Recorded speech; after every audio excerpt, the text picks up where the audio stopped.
ایک رات مصر کے بادشاہ فرعون نے ایک خواب دیکھا کہ شام کی طرف سے ایک آگ آئی اور اس آگ نے تمام قبطیوں کے گھروں کو جلا ڈالا، جبکہ بنی اسرائیل محفوظ رہے۔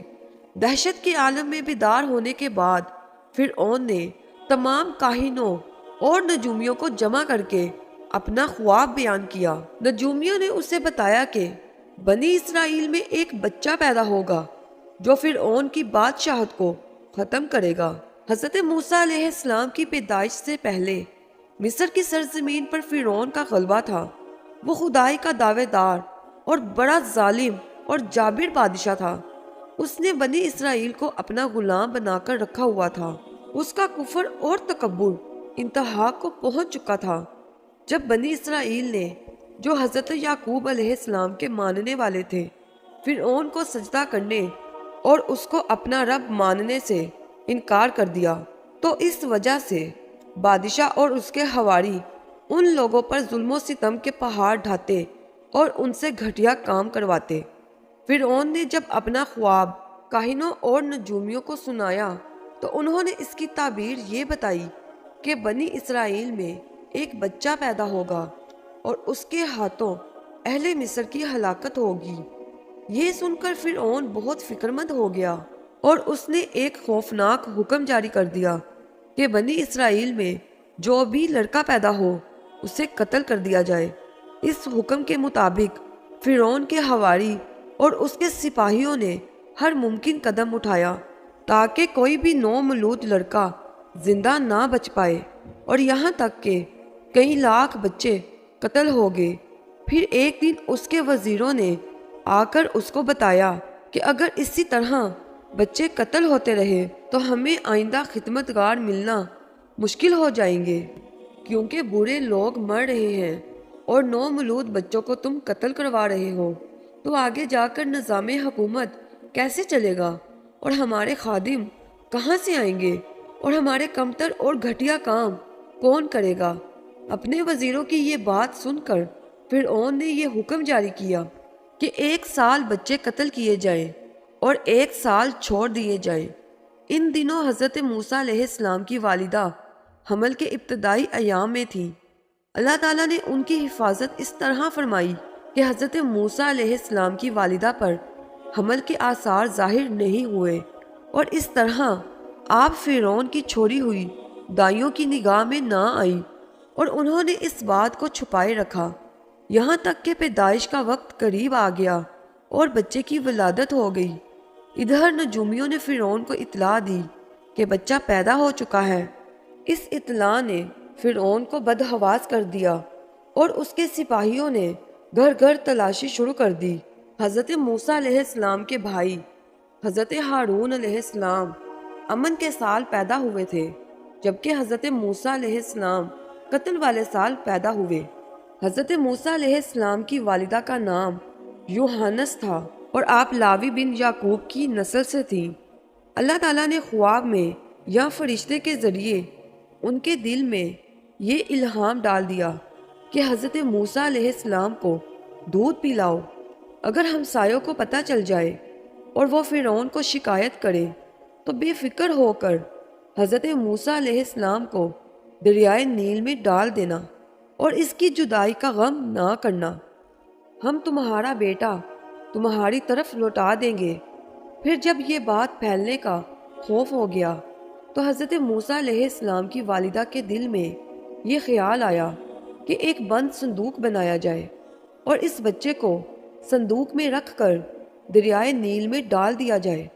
حضرت موسیٰ علیہ السلام کی والدہ نے اللہ تعالیٰ پر کامل بھروسہ کرتے ہوئے اپنا چاند جیسا بیٹا صندوق میں ڈال کر دریائے نیل کے حوالے کر دیا۔